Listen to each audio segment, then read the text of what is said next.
and that's why I'm in it. Let's bring in now Jacqueline Rickenaw. She's a healthcare IT manager from West Des Moines.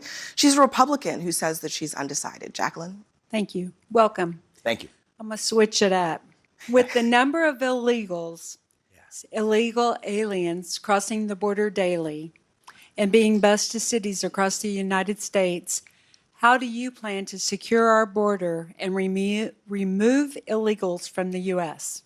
And that second part is the harder part. I'm glad you asked it. Let me start with the first part of how we'll just secure the border. These are basic things we can do. The country that put a man on the moon can get this done. It's just a question of political will. So one thing I've said is we will use our own military to secure our own border. Right now we can use it to secure somebody else's border. Let's use it to secure our own southern border and our northern border too. Don't forget about that. Our northern border has seen more illegal crossings this past year than the last 12 years combined. That's where this front is going. And I've visited both in the last several months. If we're able to do that, use our military, complete the border wall, stop federal aid to any Central American country until they have secured their own borders for every country between Venezuela and Mexico, then I want to implement, I would say, the best border policies of all, which is ending the illegal incentives to be here. End birthright citizenship for the kids of illegal migrants to whom the 14th Amendment does not apply. End federal funding to sanctuary cities, using our own taxpayer money to pay effectively for breaking the rule of law. And then there's the hard question. I don't want to leave you hanging on that one, because many people skip this one, but this one's the hard one. I do believe that anybody who's in this country illegally needs to be returned to their country of origin. Not because they're all bad people. In fact, many of them are good people. Many of them, if we're being honest, if we were in their shoes and there's a president of the United States who's been giving them a wink and a nod to come on over, if we were in a tough spot, maybe we would have done the same thing. So this is not a value judgment about those people. It's a value judgment about this country. We're founded on the rule of law. And as a father of two sons in the White House, I can't look them in the eye and tell them they have to follow the rules when our own government isn't following its own rules. So then there's the question of how, and this is the part many Republicans skip. There's only 6,000 or so ICE agents on the front line. How could they possibly tackle millions of illegal migrants who are in this country illegally? Here's the answer. There's a provision in the law. We don't need new laws. The existing law, it's called 287G. It allows you to actually serve, an ICE agent, to allow local law enforcement across this country to serve their warrants.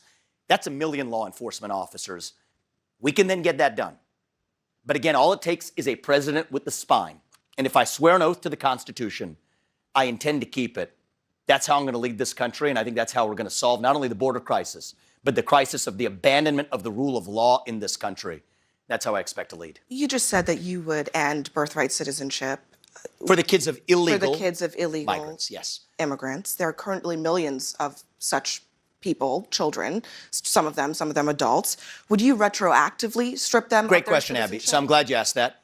Prospectively. So January 20th, 2025 forward, there is a concept in the law known as a reliance interest. If you've relied on the government, we're not going to be able to retroactively date that. But from January 20th, 2025 going forward, if I'm the president, if you're born in this country as the kid of an illegal immigrant, you will not enjoy birthright citizenship. And that's what the 14th Amendment says. It says it only applies subject to the jurisdiction thereof. That's in the opening section of the 14th Amendment when it talks about birthright citizenship. So in the same way, and I want people to understand this because some people call this a controversial view. I don't think it needs to be. The kid of a Mexican diplomat who's here legally and he's born in the United States, that person doesn't enjoy birthright citizenship. Nobody contests that. Well, if the kid of a Mexican diplomat who's here legally does not enjoy birthright citizenship, neither does or should the kid of a Mexican or Venezuelan migrant who's here illegally. And there's been case law on this at the appellate court level. The one case that's been ruled agrees with me on this. I believe the current Supreme Court agrees with me 6-3 on this. All we need is a president with the spine who, I go back to that first question, Abby, understands the Constitution. If I'm going to swear an oath to the Constitution, I better darn well have read it. You suggested, though, the courts would have to weigh in on this. Would you agree with that? I expect that this will go to the Supreme Court, and I expect the current Supreme Court will agree 6-3 with me on this based on my study of the court. All right, let's